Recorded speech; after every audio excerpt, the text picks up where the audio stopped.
You've likely seen this bottle everywhere. It's dominating feeds with its central promise: flavored water with zero additives.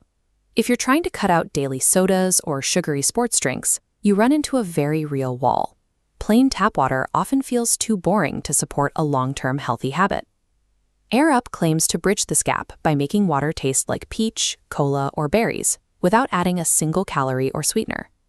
But behind the marketing, the question is whether this is an effective health intervention or a long-term financial trap hidden behind a high upfront cost.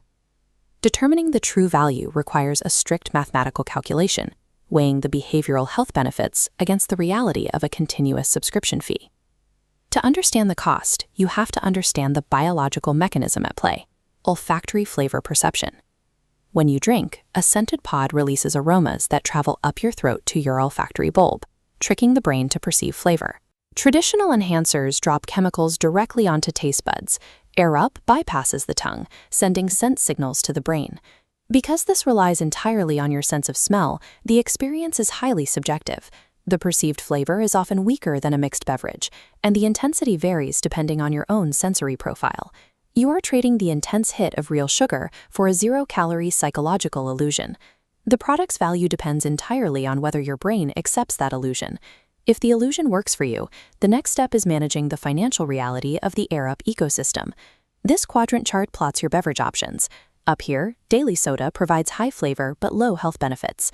Down here, tap water is optimal for health but lacks flavor. airup lands in the middle as a compromise, offering moderate flavor while maintaining high health benefits. While the health ROI is excellent, the financial ROI drops off over a 12-month period. To keep the flavor active, the pods require continuous replacement. Look at the 1-year projection. The cost of drinking tap water stays flat near zero, while the cumulative cost of replacement pods climbs sharply over 12 months. To make the behavioral health benefits mathematically worth it, you must actively drive down these long-term costs using aggressive purchasing strategies. Financial optimization starts with selecting the right initial package, rather than buying items à la carte. Buying individual bottles and single packs of pods at retail price is the least efficient way to enter the ecosystem. The starter set and the family bundle are the only viable entry points to lower the baseline per unit cost.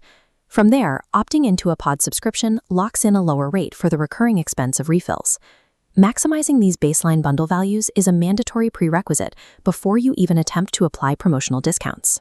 Once the baseline is set, you can deploy active discount strategies to counteract the premium subscription model. This flowchart maps the discount sequence. Start with an email sign-up to unlock standard codes like Welcome 10 or airup 15. A more lucrative path involves adding items to your cart, leaving the site, and waiting 24 hours. Retailers use automated systems to detect hesitation.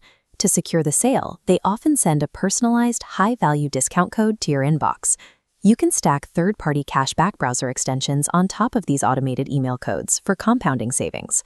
If the purchase isn't urgent, seasonal sales events like Black Friday offer the lowest baseline price of the year. Treating the checkout process like a strategic financial game makes the high-cost pod ecosystem sustainable over the long term. Even with every discount applied, we need to determine exactly who should deploy these strategies and who should walk away. The first key segment is the hydration struggler, someone who consumes high-calorie sodas daily. The health ROI of reducing daily sugar intake easily justifies the financial cost of the pods for this profile. The opposing segment is the budget skeptic, who is curious about the product strictly because of social media hype. The upfront capital investment guarantees a negative return for the skeptic, as they are likely to abandon the bottle once the starter pods run out. This bottle functions as a specific behavioral intervention tool, providing a positive return for users who need a sensory bridge to move away from soda habits. This scorecard outlines the final recommendation. Match your habits against these profiles to decide if you should buy or skip. If you are a prime candidate, start with the lowest tier starter set and a 10% off code to minimize your initial risk. Avoid committing to bulk pod bundles until you personally test whether your unique sensory profile falls for the olfactory illusion. Regardless of which path you take, avoid paying full retail price under any circumstances. Combining the cart abandonment strategy with bundle optimization aligns the cost of the pods with a practical long-term health budget.